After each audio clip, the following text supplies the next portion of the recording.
Bonjour à tous. Alors aujourd'hui, je vous propose le sujet 0 donc du bac spécialité maths physique de STI 2D, donc 2021. Donc il y avait deux sujets 0, ça c'est la partie mathématique du premier sujet. Donc il y a 4 questions. Alors c'est classique, hein. On a une équadif à résoudre ici, fonction trigonométrique avec phase d'un courant, pulsation. Ensuite, calcul d'air entre deux courbes, donc ça, on est dans les intégrales. Et après, exponentielle, on va ici déterminer un temps nécessaire pour obtenir une tension à la moitié. Donc aussi assez classique. Donc on est parti. 4 questions indépendantes. Première question, les équatifs. Première question, résoudre une équation différentielle. Alors là, il n'y a pas grand-chose à dire, c'est du cours. Il faut absolument connaître par cœur les solutions de ce genre d'équation. Alors c'est une équation du type... Alors il y a ici un second membre qui est égal à 8. Donc c'est une équation qui n'est pas homogène. L'équation homogène, ça veut dire qu'on a égal à 0. Mais pour résoudre ce genre d'équation, il faut d'abord résoudre, qu'on appelle donc l'équation homogène, y' plus 100y égale 0. Alors les solutions, ça c'est une équation du type y' plus ay égale 0, donc on connaît les solutions, c'est toutes les fonctions qui a x associe k fois exponentielle, donc moins 100, vous mettez moins le nombre ici qui est devant le y, x avec k qui décrit l'ensemble des réels. Ensuite, on a ici égal à 8. Alors, c'est pareil, c'est une formule de cours. Il faut rajouter à l'ensemble des solutions qu'on vient de trouver une constante solution de l'équation, ce qu'on appelle une solution particulière. Alors cette solution particulière, soit vous avez appris une formule, soit vous la retrouvez. Comment retrouver la solution particulière? Eh bien, on cherche quelque chose, donc y qui serait égal à k, donc avec sa dérivée qui serait égale à 0. Alors je ne vais pas mettre k ici parce que k est déjà pris, ça ferait un petit mélange, donc on va prendre une solution donc constante, je vais l'appeler donc grand K, on va faire K1. Ici, je remplace dedans, ça doit être solution de E, donc y est solution de E, ce qui veut dire donc qu'on aurait donc y' vaut 0, plus 100 fois K1, qui doit être égal à 8. Donc K1, c'est 8 sur 100. Alors, ça veut dire qu'ici, ça c'est les solutions donc, de l'équation réelle. Les solutions de mon équation E, ça sera donc l'ensemble des solutions qui a x associe k fois exponentielle moins 100x plus ma solution particulière. Voilà. Et k appartenant à R. Alors le cours, lui, qu'est-ce qu'il dit là-dessus? Eh bien, on est sur une équation du type y' plus ay égale b. Ça, c'est programme de STI 2D. Bien, les solutions, c'est toutes les fonctions kx associent donc k exponentielle moins ax. Et ici, eh bien, on a plus b sur a. Oui, c'est très facile à retenir. Donc ici, mon b c'est 8, mon a c'est 100, donc j'ai 8 sur 100. Mais vous pouvez toujours le retrouver. Et c'est intéressant de savoir retrouver parce que ça veut dire que vous avez compris le principe d'être une solution de E qui serait constante. Je répète, ça veut dire que Y c'est K1, une constante, et sa dérivée c'est 0. Donc quand on remplace, il ne reste pas grand-chose, vous voyez directement. On a 100 fois K1 égale à 8, et donc on a tout de suite notre solution particulière. Donc ensuite, on vous demande, parmi toutes ces solutions, celle qui s'annule en 0, on sait qu'il en existe une unique, c'est une propriété du cours. Vous pouvez toujours trouver une solution telle que v de x0 égale y0, quel que soit x0 et y0. C'est un principe très important. Donc ici, vous allez voir que c'est très simple. On cherche donc v tel que v de x soit égal donc à k exponentielle moins 100x plus 8 sur 100 et v de 0 égale à 0. Donc je remplace dans v de x, x par 0. Ça veut dire que donc k fois exponentielle 0 plus 8 sur 100 est égal à 0. Exponentielle 0, ça vaut 1. Donc ça fait k égale moins 8 sur 100. Et donc, la solution qu'on cherche, c'est la solution qui a x associe k exponentielle moins 100x avec k, j'ai oublié, qui vaut donc moins 8 sur 100, donc moins 8 sur 100 exponentielle moins 100 x plus 8 sur 100. Vous pouvez vérifier rapidement. Si je remplace x par 0, vous voyez, 8 sur 100 et moins 8 sur 100, ça va s'annuler. Voilà, on a terminé avec cette question petit a. Et si vous préférez ça sous forme décimale, moins 0,08 exponentielle moins 100 x plus 0,08. Voilà. Question B. La fonction donc v qu'on vient de trouver, déterminer la question précédente, en mètres par seconde. Voilà, ça donne donc la vitesse, ça modélise la vitesse de chute d'une bille dans un liquide visqueux en fonction du temps en secondes. Voilà. Et on veut la vitesse après 0,01 seconde de chute. Donc on calcule tout simplement 0,01, enfin l'image de 0,01. Ça me donne moins 0,08 exponentielle moins 100 fois 0,01 plus 0,08. Donc ça fait moins 0,08 exponentielle. Alors 100 fois 0,01, ça fait 1. Donc ça fait exponentielle moins 1. Voilà. Ensuite, alors on va commencer par le 0,08. Moins donc 0,8 sur E. Parce que E moins 1, c'est l'inverse du nombre E. Et là, évidemment, il faut une calculatrice pour pouvoir donner, c'est ce qu'on demande, une vitesse à 0,001 mètres par seconde. À la calculatrice, vous voyez, je trouve 0,05, 0,56, etc. Donc là, à 3 chiffres à virgule, on va arrondir à... Alors, après le 0, c'est un 56. Donc on a rendu à 0,051 mètres seconde moins 1. Autrement dit, mètres par seconde. Deuxième question, trigonométrie. Ici, on vous donne une tension, donc une somme avec ici un cos 100 et un sinus 100 t, et on vous donne les formules dites d'addition, et on doit transformer donc l'écriture de U sous une forme ici avec un seul cosinus. Alors ça, il faut savoir faire.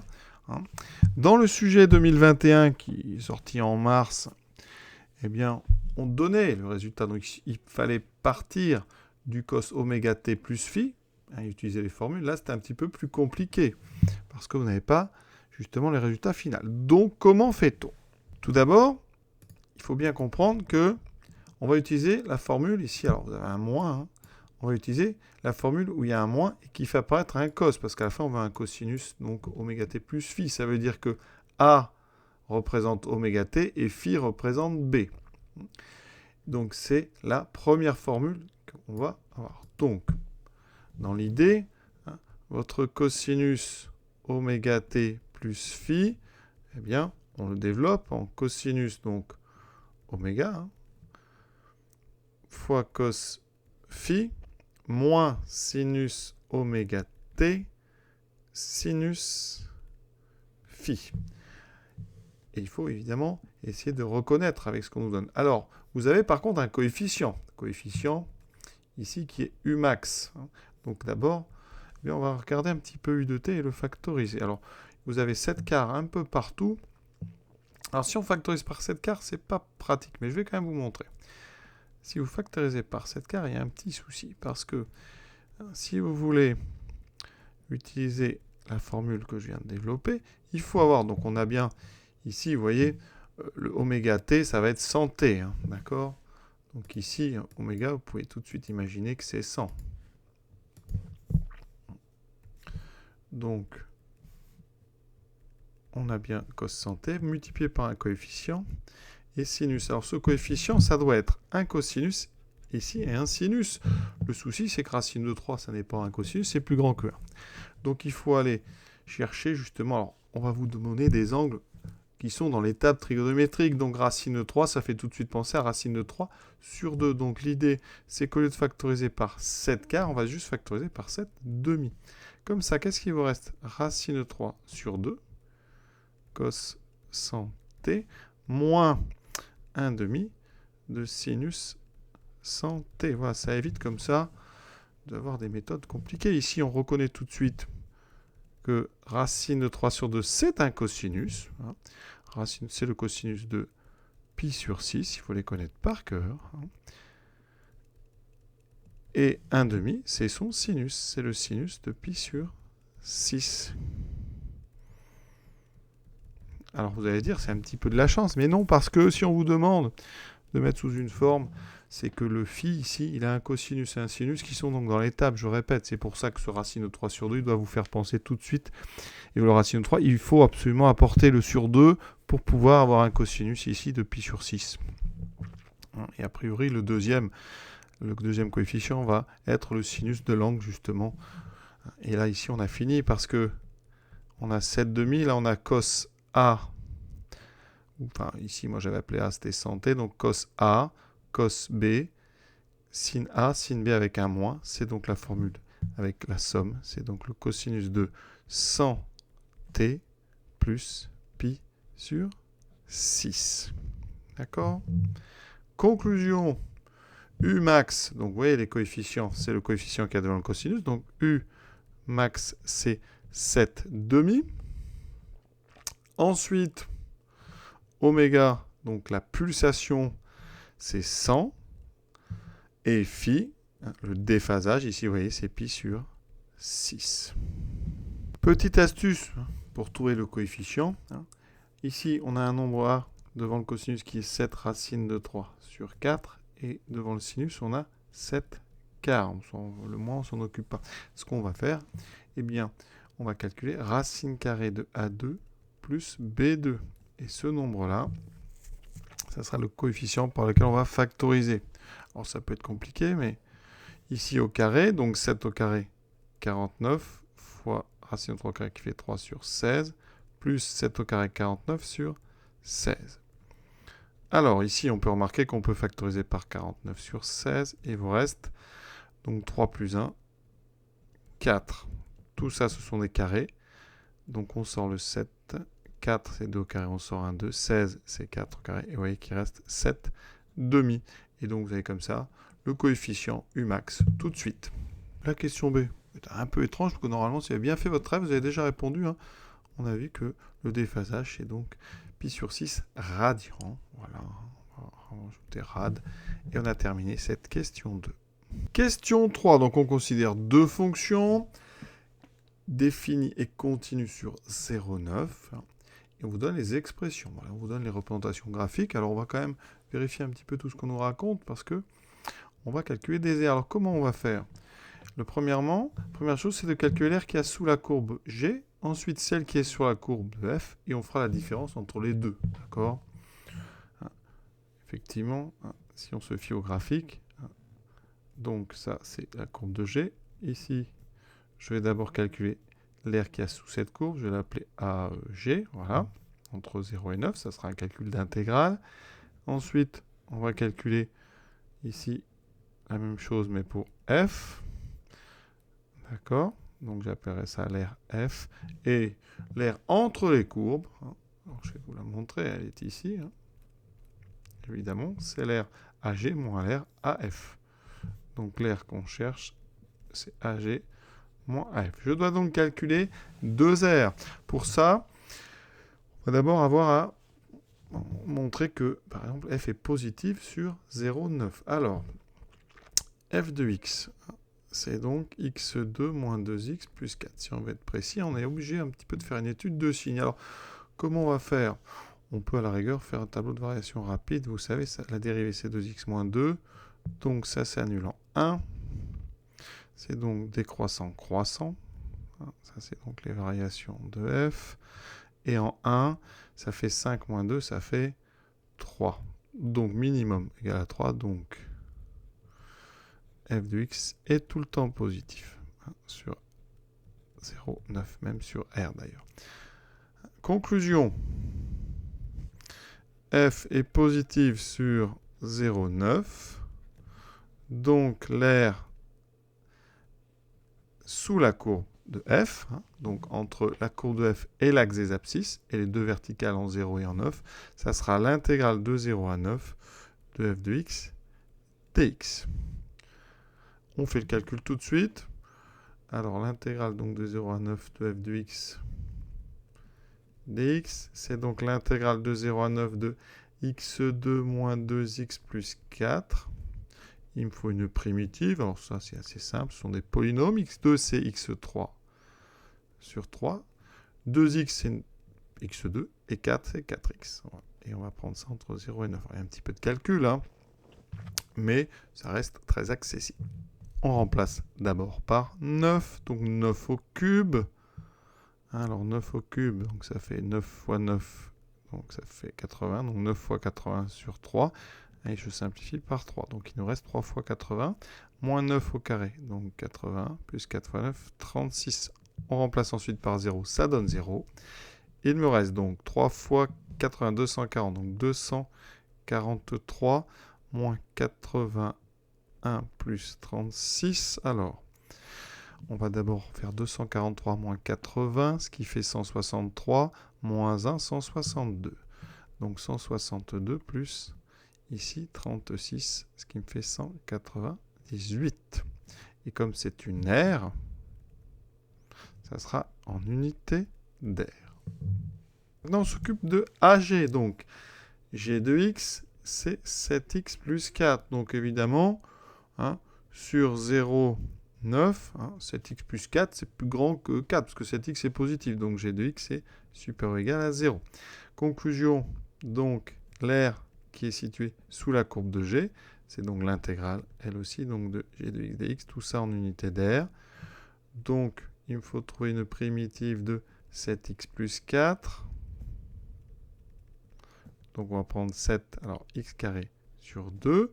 Et pour 4, on prend 4x. Voilà. On remplace par 9. Donc, 7 fois 81 sur 2, plus 4 fois 9, 36. Alors, 7 fois 8, 56. Donc, ça fait 567 sur 2, plus 36. 36, c'est 72 sur 2. J'obtiens donc, ici, donc 9, 13, 639 demi. Alors, on va mettre ça sous forme décimale, ce sera plus simple. Ça fait donc 319,5 unités d'air. Il reste maintenant à faire la soustraction entre nos deux aires. Maintenant, si vraiment on veut faire le travail, il faut montrer que G est tout le temps plus grand que F. Donc, il faut étudier G de x moins F de x. C'est donc 7x plus 4 moins x2 plus 2x moins 4. On fait attention. Ça fait moins x2 plus 9x. On factorise par x, ça fait x fois 9 moins x. Et effectivement, sur 0,9, x est positif. Et 9 moins x est positif aussi, parce que x est plus petit que 9. Donc ça veut dire que le produit x fois 9 moins x est donc positif.